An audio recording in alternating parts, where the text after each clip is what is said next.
What's up, guys? It's John Nelson, and this is the Starting Block Podcast.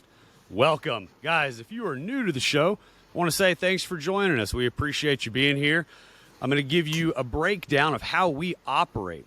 First off, guys, our show is a show for complete athletic development, and our mission is to give you the tools to win, whether you're the athlete, the parent, or the coach. There's so many different sources of information out there, and a lot of them are, geared towards the coaches specifically, like a strength coach specifically, or therapist. Our job here is to bring you the information, as a parent, as a coach, and help your athlete find the right resources and tools that they need. And so that's really what our mission is. And we have a couple different episodes, so we're a little different than most shows. We have our format. We have 3 different episodes within our show. The first one that you're going to hear is going to be a Q&A. That's where myself and my co-host, Chris Scarborough, what's up? Hey, guys. That's where Chris and I will come on, and we'll answer your questions that you guys submit to us. Now, if you've been listening, we actually have a new platform you can submit those questions to.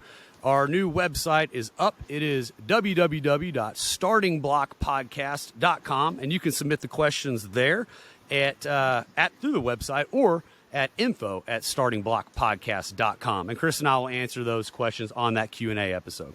The next episode we have is going to be a guest interview, which is what today is, and I'll bring our guest on here in just a second. And that guest interview is where Chris and I will bring our colleagues in from across the country and across the pond, and they're going to share their stories of success and how they win with their clients, their patients. We have a huge variety, everyone from strength coaches to PTs to chiros to doctors and orthos, and just a great network of different people across the country for you guys. And then your final episode is going to be that Friday Factor Fire. Sometimes it bleeds into that Saturday sermon. I like to call it the guided wisdom. Some people call it anger, but it's basically me yelling at you for about 10 to 20 minutes about some stuff that might be more motivational related, business side of, sport, or something that just happened in the facility I feel like I need to, talk to you guys about.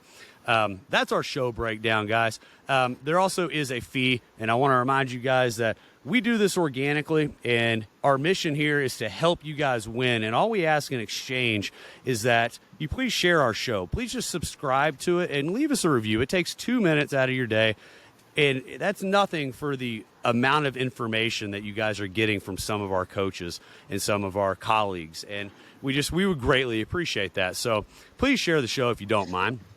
And I think I covered all the housekeeping stuff. Chris, is there anything else I missed? 5-star review. Okay. Yeah. I mean, leave us a review and give us 5 stars. Let's go. Yeah. If we suck, then don't leave us a review. But if we're good, leave us a 5-star review.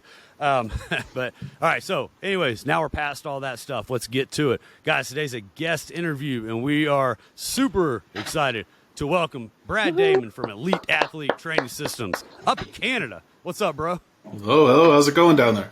Man, it's Very good. good. It's a little warmer down here than it is up there, I bet. Yeah, it's cold. It's cold up here today. Yeah. So before the show, Chris, I think before you even jumped on, Brad and I were sitting here trying to convert like Celsius to Fahrenheit, and it's like there's a reason that I think we're in this field, and Yeah, we're strength coaches for a reason. Not a doctor or something like that. It is 75 degrees Fahrenheit right now. That's all I know. Yeah. I don't know. It's Okay. pretty nice. Pretty nice down here. Very nice. So, this is actually our second attempt at this interview, guys. We had Brad on a couple months ago, and I think it's just because he's literally like up near Alaska that we had some connection problems. So he was kind enough to jump back on and redo this with us. But Brad, tell the listeners a little bit about yourself, about your facility, and we'll just kind of talk some shop, man. Yeah, for sure. So we're up in Edmonton, Alberta, Canada. So one of the most northern major cities in the world. And it gets cold. It's still cold. Spring isn't here yet. I started playing football. That was my main love and passion as a kid. I started playing at like 9 or 10 years old. Played all the way through high school. Ended up trying out for like a junior team up here, which would be kind of like a JUCO, I guess, down in the States, but there wasn't like a school associated with it. You just play and you can work. I tried out for that team, ended up having some concussion issues along with a massive lack of talent. So football career ended for me there. But after football, I knew I needed something to compete in. I was at the gym one day deadlifting, and my buddy Joe came up to me and he said, "Hey man, have you ever done the powerlifting meet?" And I was like, what is that? I've never heard of that. And so he introduced me to the world of powerlifting. I did my first meet in late 2010, early 2011. Loved it, loved the training process of it.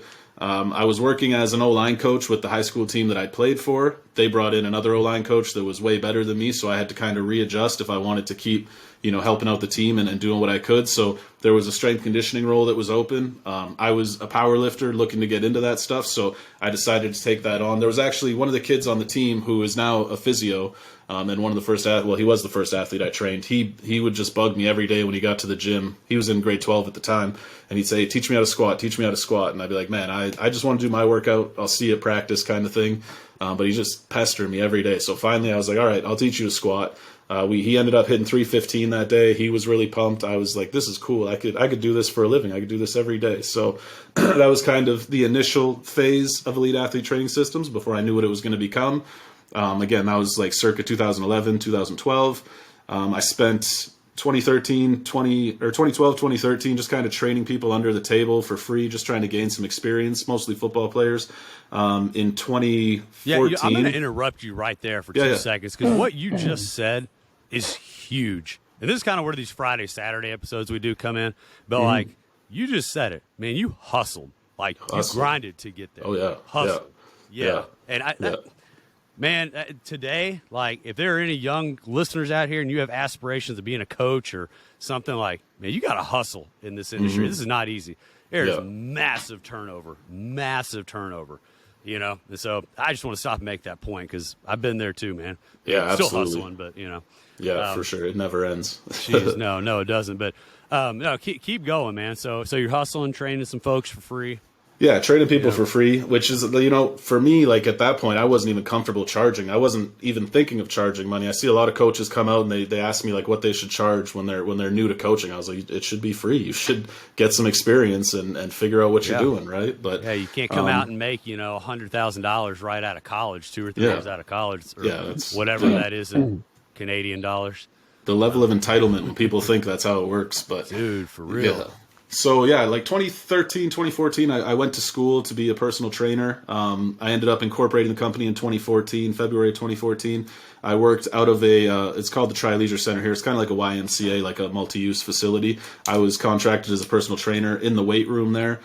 Did that through till 2016, and then finally had enough of that. I had enough money, like to the penny, to get the doors open on my own place and nothing in savings. So I rolled the dice and figured it out on the way. So you were training at at a YMCA. Yeah, probably even worse than a YMCA. This is like a small town facility. For those of you that are listening on audio, like, we're going back because Brad's being humble. Brad's a freaking beast, guys. Like, I mean, big dude, squat, beard, tattoos. Like, that's funny, man. I can see you at the Y. Yeah, when I first started, I had like a couple arm tattoos, but no, I wasn't really covered. I got the job, and then 3 weeks later, I got my throat tattoo, which is kind of covered by the beard now. But I remember my boss when I walked in that day. He's like, "What are you doing?" And that was kind of the start of the end, as I started tattooing the head and stuff, and we had to get out of there. But yeah, it was wild times, man. It was actually, there wasn't even like a deadlift platform in there. I was just deadlifting in the middle of the gym, and everyone hated it when Joe came up and asked me about powerlifting. So we actually, like, powerlifting is huge in Spruce Grove and in Edmonton now. It's growing everywhere, like the sport is growing, but like there were no powerlifters when we started, and now that's the thing to do. All the kids after school go to the gym and powerlift, and I think that's great. I think that's awesome. But yeah, humble beginnings. They had one half rack that it was like one of those hammer strength half racks with the hooks weren't even adjustable in it. You just had 5 options for heights, but hey, we made it work. We just wanted to get the work in, right? So yeah. But yeah, 2016 we opened the facility, and we're still in that location now. Lease is up next year, and we'll be looking to expand into a bigger space when that lease comes up. But yeah, it's been a wild ride since 2016 for sure. Yeah. So I definitely want to ask you about the business and everything, because you guys do some really awesome stuff. I want to hear a little bit about your powerlifting career, though. I mean, Yeah. I think the last time you competed, see, I do my research, man. The last time you competed was what, 2017, I believe, yeah? 2017, 2018. Yeah, 2018. Okay, and what you had a 633 bench, yeah? Yeah. And a 904 squat, 633 bench, and then a pathetic 601 deadlift. Oh man, it's What pitiful. Well, I'm short and fat. That's what happened. Like, great bench build, really good squat build, terrible deadlift build. Yeah. I just had a really weak lower back that would always get hurt.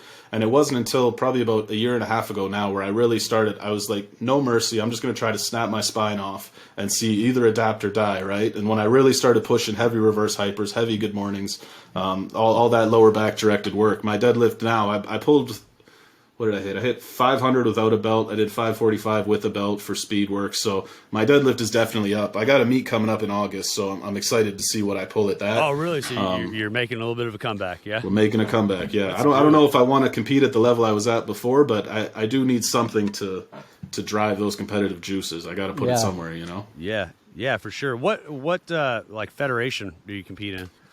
This meet that I'm doing or- in August is going to be WRPF, which is a newer fed in Canada. I'm not sure if they're in the States yet, but they do raw. I think it's raw and multiply. I don't think they have a single ply division. But yeah, it's a worldwide federation. It was one of the Russian lifters. It wasn't KK. One of the big Russian lifters started it. I think in 2015 or something. So my buddy who owns Misfit, a couple hours away from here, he kind of bought the rights to the Canadian Federation, so he runs it all. So yeah, that was the meet I had to jump into. Before that, I've competed in GPC, which is Global Powerlifting Committee or Community, I think it stands for. I've done IPF meets. I've been through a few feds. So explain that while you're Go ahead, Chris. Explain what that means. Raw, single, whatever, multiply or whatever. I mean, just explain the different aspects of that. What that means, because a lot of our audience has never powerlifted and don't really keep up with that as a sport. So yeah, it's a pretty esoteric sport right now. So raw is, I mean, that's how it all started. It was guys going to the gym, lifting as much weight as they could. They'd throw a belt on, but there really was no gear. We see bench shirts and squat suits now, but that stuff didn't exist back then. So everyone would lift raw, which means you just have a belt. Some feds allow wrist wraps and still consider it raw. Some allow knee wraps, but for the most part, raw means you're just wearing a belt and some chalk on your hands, and you're going to squat, bench, deadlift as much as you can. And is that the difference, like with the classic raw and raw? Because like my stepdaughter's is wanting to compete after softball season's done. Yeah, and like I'm trying to figure out the difference between raw, classic raw. I think classic raw, and again, every fed has their own little definition for it. That's one of the issues with powerlifting, why the sport won't grow, is because everyone makes their own little federation with their own rules. But generally, classic raw would mean like just a belt, and then raw would mean like you could wear knee wraps and wrist wraps. But classic raw would be like what they were doing in the 70s when the sport first started. But it was Fred Hatfield, Dr. Squat, who, as far as I know, he wrapped a bed sheet around himself as tight as he could, and that was like the first squat suit. And then he had, instead of, because they had like hooks that you'd stand up with the squat and then you'd have to walk it out of the hooks. But he realized there's no rule against it, so what he would do is stand up with the bar and then have the spotters pull the rack out of the way so he could just squat in place and then walk it into the hook. So that's how the monolift was born, which is now, like, if you see monolifts in videos, it's like this big monstrous machine that you stand up with the bar and the hooks move out of the way so you can just squat in place. You don't have to move your feet or anything. Makes it way safer. It also helps you lift more weight, obviously, because you can brace and get tight without the weight on your back.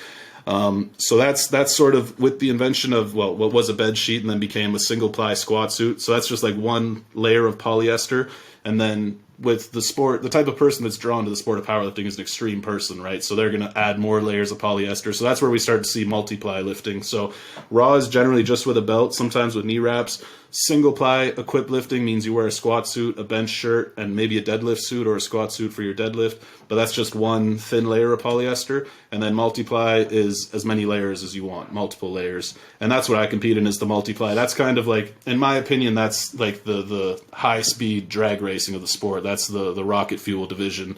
I think Like raw is a great display of strength, but if everyone's nutrition is on point, if everyone's training is on point, then if we're going to have a raw meet, everyone should know what they're going to lift regardless. So do we really need to do this? Whereas if we do a multiply meet, if I get my shirt on properly, I can get an extra 100 pounds out of my bench. Or if I mess up putting my shirt on, I could lose 100 pounds on my bench. So to me, it kind of made it an X factor. That's what made it a sport, was the equipment, because football players don't play football without helmets. So to me, I didn't want to just be the best at working out. I wanted to learn how to use the equipment and make something, in the multiply world. Okay. So you're going to see how good of a host and professional I am here. Watch this segue, okay? This is going to be amazing. So having a history in powerlifting, how do you relate that to athletics? So, I think there comes a point in time where we all have to, a lot of athletes, especially younger, like, junior high school kids, like they're always, they want a big squat, they want a big bench, they want a big deadlift. But there comes a point in time where you have to be an athlete as well. And Absolutely. so again, here's the segue right there. How do you evaluate that, as a coach who primarily works with athletes now? Because that is right, correct? Yeah. You work primarily with athletes now. Yeah, I only have one powerlifter that I'm working with now. I try not to work with powerlifters because they're such a finicky group, and I know because I am one. So it's not the most fun in the world to train powerlifters. Plus, they're only doing 3 things. So as far as programming and coaching, it's pretty straightforward stuff. But so what's your take on that? Yeah, like all these kids that want to get these lifts up really high. How do you deal with that? I think it's a great thing. Get after it, right? Especially if we're talking like younger, like teenage kids. I don't think that getting stronger can fix everything, but I think it can check a lot of boxes and fix a lot of things. And if there's something else that needs to be fixed outside of getting stronger, if you have a base of strength, that's probably a lot easier to do.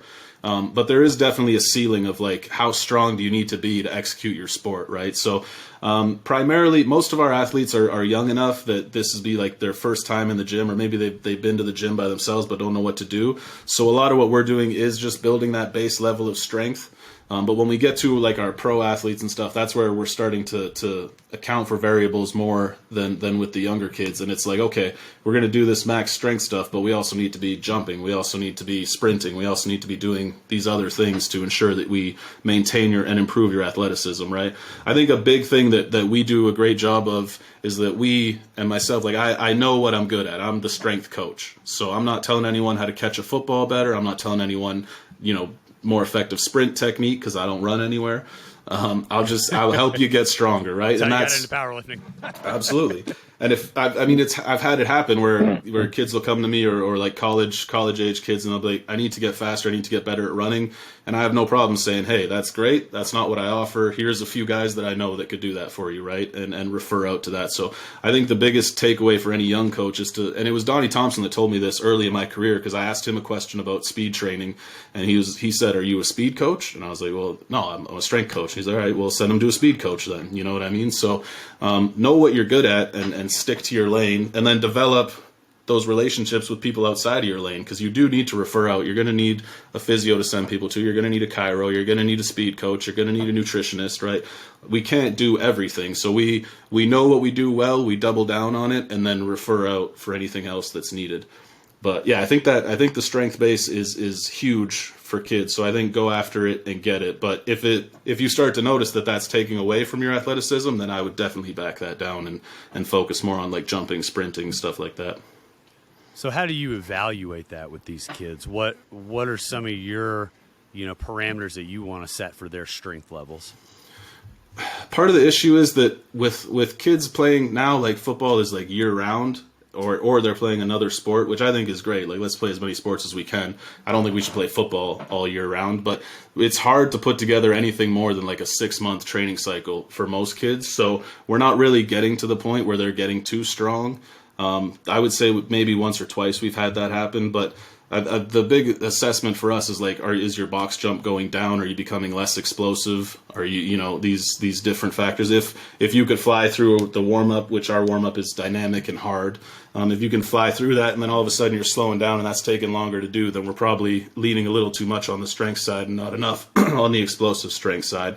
But we don't necessarily have like a formal assessment for how we do that. It's just kind of a coach's eye to see what's going on. So you just mentioned you made the comment of explosive strength.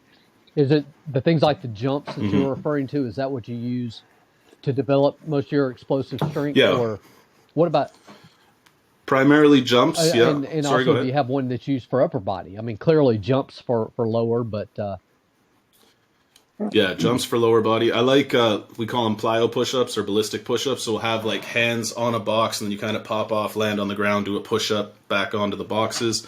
And we'll take the power lifts, but we'll do them. The intensity that you're loading at is going to determine what you're getting out of the lift, right? So if we're loading in that 80 to 100% range, then we're talking max strength, maybe even absolute strength if we're up over 100%. But if we want to build the explosive strength, which is like what we're doing for my CFL guys that are going to camp in 6 weeks, we'll put 30% of their max on the bar and then add 40% in bands, so 70% total, but a 30-40 split, and then just move that bar as fast as you can. We'll even I like to put a foam pad on the chest so they can really drop it and just throw it up as hard as they can.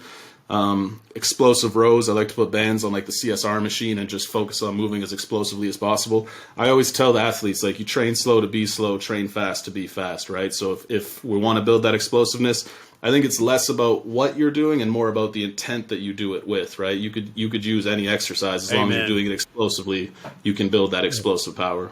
Yes, yeah. It's the intent. The intent matters Agreed. immensely. Yeah. Go. You look like you had another question. No, go Chris. for it, John. Oh, I was going to go back to your. I want to give you credit for your warm ups for sure, because like your warm ups are brutal. Like we've communicated on IG for quite a few years, and I'll make it publicly known to pay my karmic debt that I have stolen so much stuff from you over the years. You're super creative, which is awesome, because I'm not. I like what I like, and I'm not creative. I know it's a flaw of mine for sure, amongst many. Mm-hmm. But you being kind of a West Side guy, and the details that come in with, like you said, loading parameters and bands and chains and all the West Side type of theory.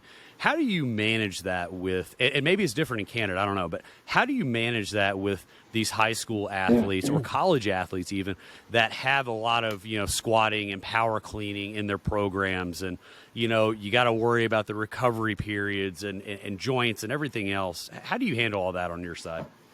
Yeah, so generally up here, like down south in the States, I think most kids will have like a strength program in their high school that they'll do, and then they might have a private coach on the side. There's no such thing as a high school strength coach up here. Wow. Most schools don't even have gyms up here. You want a business partner? Right? That's the way we're trying to get in that niche for sure. All right. I might have talked to my wife about that one. We might move up there. Yeah. Like when I went to a high school in a little town called Stony Plain, we had a weight room, but there's a town 5 minutes west of us, Spruce, where I'm at now. Their high school didn't even have a weight room. Like they had two gymnasiums, but no weight room. Same with the Catholic school that was down the road from that. So we don't really have the issue of like, oh, I lifted at school today, what can I do in the gym? So if someone's like with a strength coach doing all those squats and pulls and stuff, then they're probably a university kid that's in that program and not training with us currently. The big issue that I run into is coaches just like running kids into the ground. Like they'll have them run gassers or greyhounds around the field. Like that type of stuff can really affect training, but there isn't a big overlap of kids lifting. If anything, it's like we have a few kids that'll go to the gym and lift before they come lift with us because they think they need that extra volume and work. That can definitely get frustrating. Yes. But that's an education piece, right? That's on us as coaches for not explaining how training works physiologically and how important rest is and how important it is to control these parameters so around many training things, and loading. especially as you mentioned here in the South. I mean, there's crazy amounts of money from booster clubs and what have you. They're going into facilities which include a lot of times these weight rooms, which are by the way, these aren't even just the wealthy schools. These are absolutely. These are public schools too, probably. The public school, like here crazy. where we are in Collierville, we have we have $95 million high school. Like when kids go from Collierville High School to college, sometimes they're actually like downgraded. The facilities are crazy. Yeah. So we know exactly what you're talking about because we're dealing with the hey, what kind of training? What was your workout there at school today? We're dealing with that constantly to the point to where a lot of our focus is on the recovery. Which we have several modalities for that as well. But it's nuts. That's and we never know what they're coming in with. I think up here in Canada, it's just like our society is just way less competitive than it is in the States. Like my high school coach, he said he went down to Texas and watched like a junior B hockey game, which is like just terrible hockey. But there were 10,000 people in the stands. You go to a junior B hockey game here, you got 50 people in the stands, right? So we're like, as a society, Canadians, we're really missing that competitive aspect, and we're missing investing into youth sports. Like if you came up here and saw some of the facilities these youth sports organizations use, you'd probably. Yeah, I don't know. There's no money allocated to it. It's interesting to hear you say that too, because I don't know. I guess just being from the South and being from this area, and you too, Chris. I mean, you're from kind of the Birmingham area too, so like we've lived here my whole life. That is right, isn't it, Chris?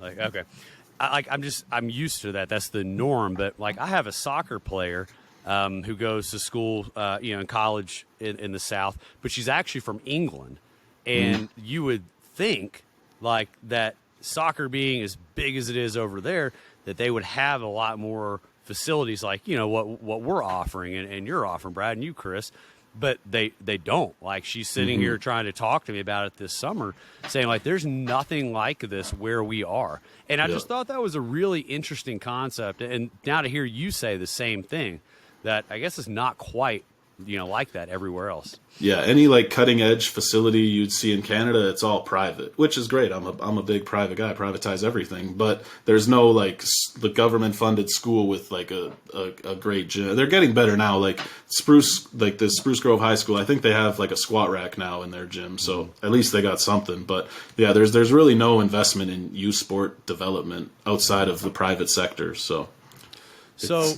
let's. I want to get in. I want to get back to some of the exercise theory, and stuff as well, because, like I said, you have a great track record as a coach and personally lifting. We talked a little bit about the management of volume and things like that, and the implementation of the lifts. Kind of walk me through a little bit of what your system looks like. I mean, being a Westside guy, for listeners who don't know, as Westside Barbell is the mecca of powerlifting. I mean, Louis Simmons was as big as it gets, and he's responsible for a lot of the things that you see basically everywhere when it goes to to training. And Brad worked under Louis, and you have that type of theory, and and working with a lot of heavy lifts and speed lifts. And so how do you take all that theory and all that knowledge and put it into a little bit more of an athletic type of program for your guys? Yeah, so I mean, I should clarify, I never actually worked directly with Louis. I just read his books, and anything that he put out I devoured completely. Yeah. He was like the messiah of training to me early in my career. But yeah, so we have essentially two streams in our training. We have our beginner stream and then our advanced training stream. So with our beginner stream, our kind of target demographic for that is the youth athletes, or someone who's never really been in a gym before, kind of a Gen Pop person, just wants to get into it. If we look at that training stream, it's very like opposite of Westside. It's classic progressive overload periodization, very consistent. The exercises are the same for 3 weeks at a time, and we're really just trying to build the confidence and the movement capability of the young athletes. That's the problem we've ran into as we've grown. Like when I first started out, I had 30 athletes, maybe if I was lucky. So it was easy enough to manage everyone, just kind of keeping it all in my brain of like, okay, you're doing this today, you're doing that today. But as we grew to 50, 60, 70 athletes, on our roster, we noticed that all these young, like 15 and under kids would get really frustrated because they'd be doing split squats one week and then next week it's an RDL, because I was doing everything really conjugate, but they weren't getting enough time to adapt to anything and to progress anything. And then they get frustrated with training and they don't come back for the next off season. So when I got together with Rob, my new business partner, in December, that's one of the first things that we had to tackle. We had to put together a better training program for the youth athletes so that they could see a little more benefit, so they could get more engaged with training. So that's where the beginner stream was born. But if we look over to the advanced training stream, that's where we start to see all the Westside implementation stuff. The way that we make that translate to athleticism is, kind of like we talked about. It's pretty much like the same stuff you would have seen the powerlifters doing at Westside if you went there and watched them train. It's just that the loading parameters are different, and we're probably jumping more than they did at Westside. But yeah, it's just taking that guided approach, long-term approach to an off-season, having your your accumulation phase, your intensification phase, and your transformation phase, making sure that you're hitting all those parameters, and then making sure that we're not leaning too much on the strength side. I think that's where, when people hear Westside and think athletes, they think of just heavy weight being moved constantly. But, if you have a barbell with 500 pounds of plates on it and a barbell with 500 pounds of bands on it, those bars act very differently. You know what I mean? So the way that you load the barbell is what can really determine whether this is going to help build athleticism or build just like raw powerlifter type strength that doesn't really translate well to anything other than being a powerlifter. And just accompanying that too with, like, especially with the pro guys, I'll work with them collectively to say, like, what days are you on field doing technique work and speed work and stuff, and we won't train, we'll do a care day on those days or something. We won't train heavy those days. So accommodating what they need to do to be the best athlete they can, and then just focusing on getting stronger, more explosive, improving endurance early in the off season, building that GPP base, stuff like that. And it just all kind of blends itself into the athleticism, as long as we let them do their on-field work and stuff like that. That's what I like about working with pro athletes, is they have a pretty good idea of like what they need to be doing to get ready for camp, and then it's a matter of me assisting them. It's not like I have to know exactly what they need at every moment, right? They're much more, what's the word I'm looking for? They're just much more intrinsically motivated, and they know their body better than, say, a kid would, for sure. This is one bit I do know about the Westside method, and that was he was probably the first powerlifting coach, guru. I'm referring to Louis Simmons, by the way, that really emphasized the speed day. That speed day where you're referring to the bands, where he would take a fairly light weight, put a band or maybe some chains that would alter the resistance throughout the range of motion. So, in other words, as they get to the top of a lift, the bands will kick in more, and it would actually slow them down, sort of on purpose, by increasing the resistance at the end range. So, I mean, do you apply that principle more with more of your, say, your football players, your athletes, the non-powerlifters? Do you utilize that speed day more than, say, Louis would have advocated for a powerlifter, or do you still use it about the same amount?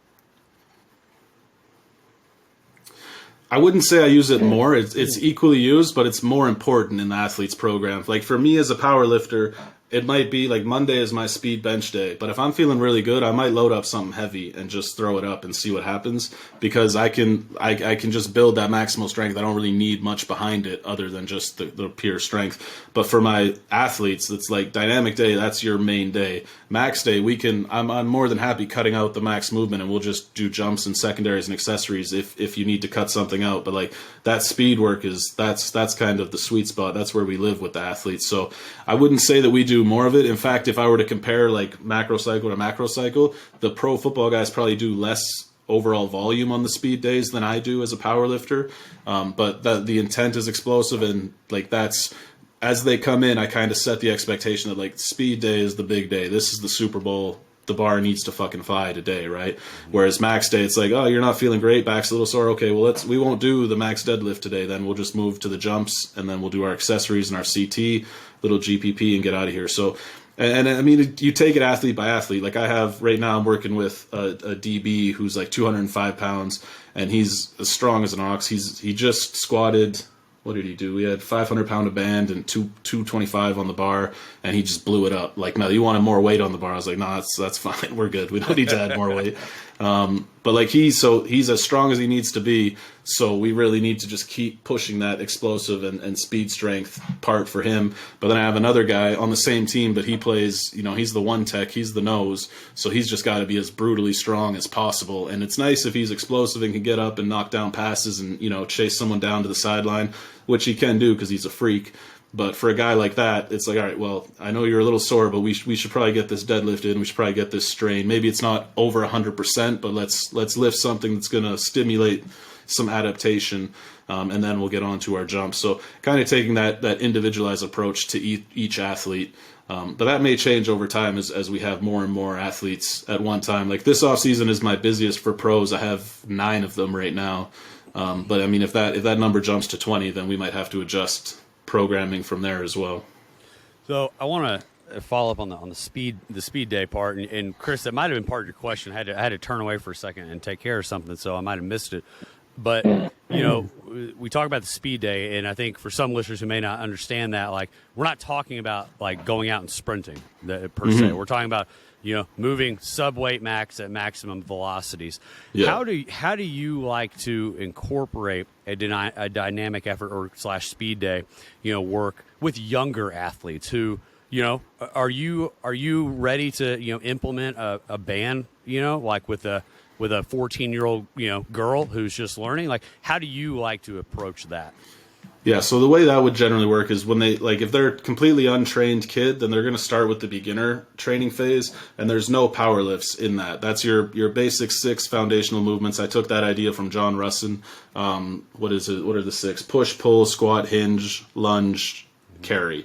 So we cover those 6. We make sure we do all 6 of those each week, and then they're doing the same thing 3 weeks at a time to try to develop a little bit of motor pattern with that, to try to develop those movement capabilities. The point where the bands come in is in the advanced stream when you get to like level 3, which is like our highest level of training. That's when we'll start to incorporate accommodating resistance.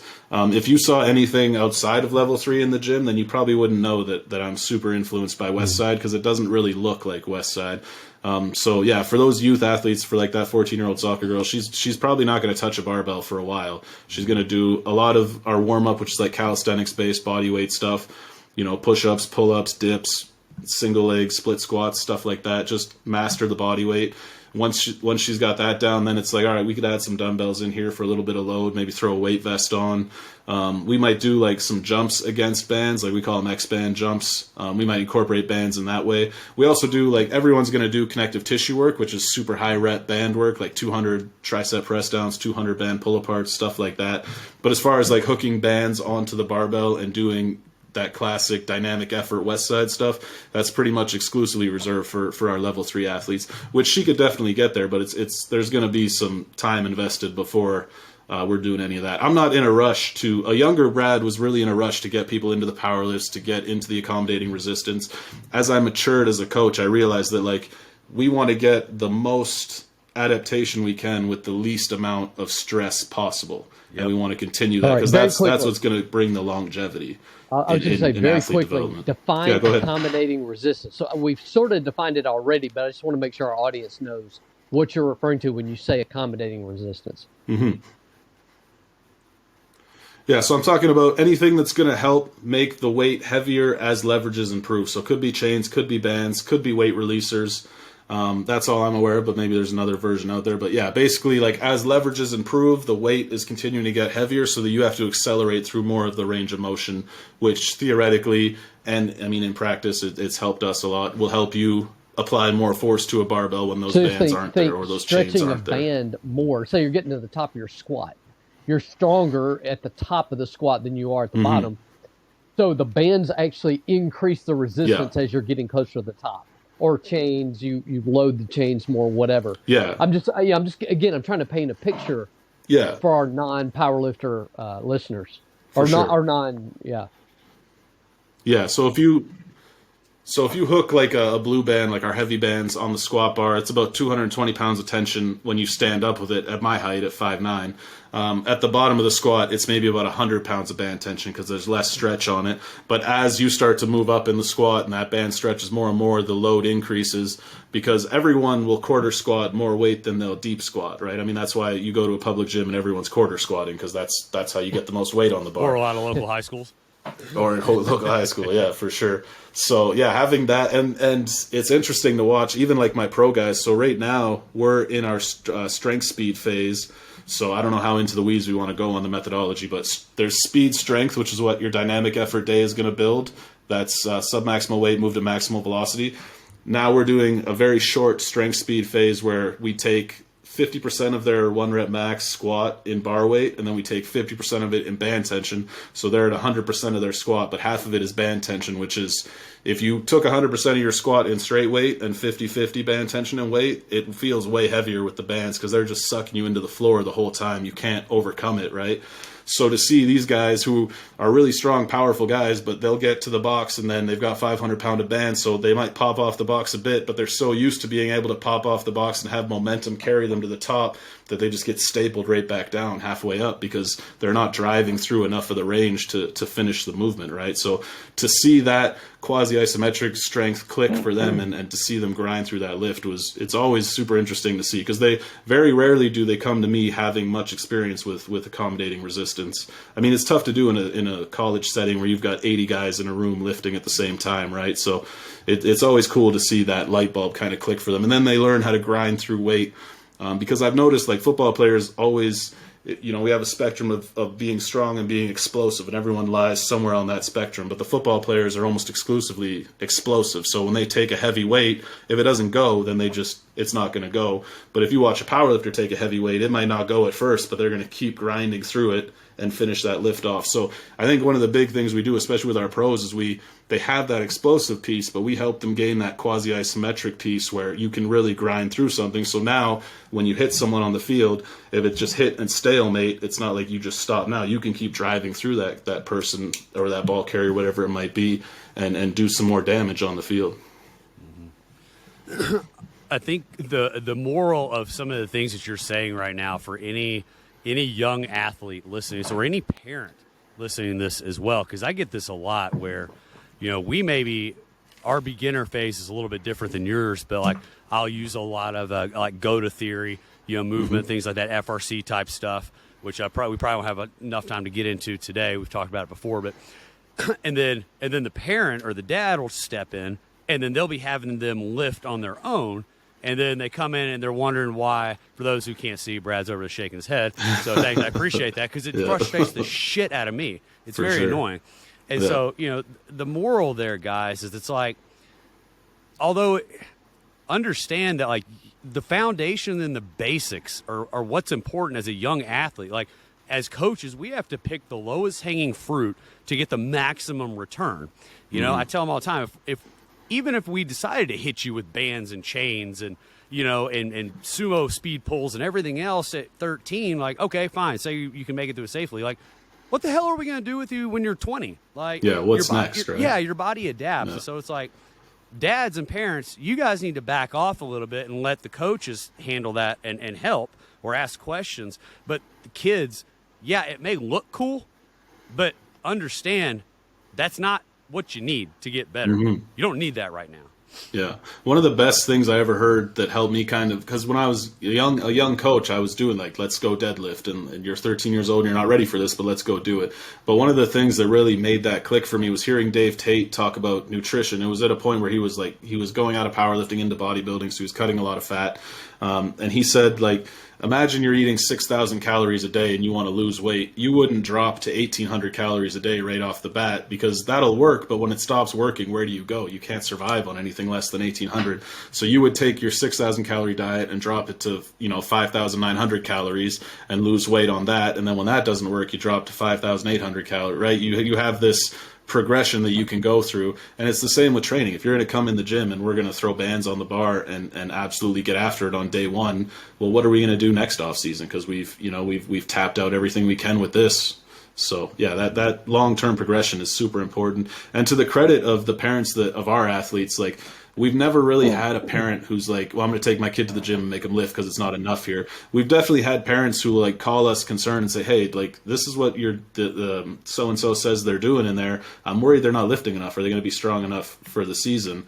But then it's kind of that conversation of like, listen, you're paying me a lot of money. We do this with a lot of people. Just trust the process. And more often than not, they do. And then get to the season and their kid is, night and day stronger than everyone else and faster and more explosive. So yeah, I'm grateful for the parent community that we've had with our young athletes. It hasn't been much friction with it, but I've definitely heard horror stories of, parents that'll take their kids from the gym to another gym to go lift because it's not enough. And yeah, it gets brutal. Yep. What are some of the things that you do like to do, aside from lifting? So we got to wrap this up here in just a couple minutes.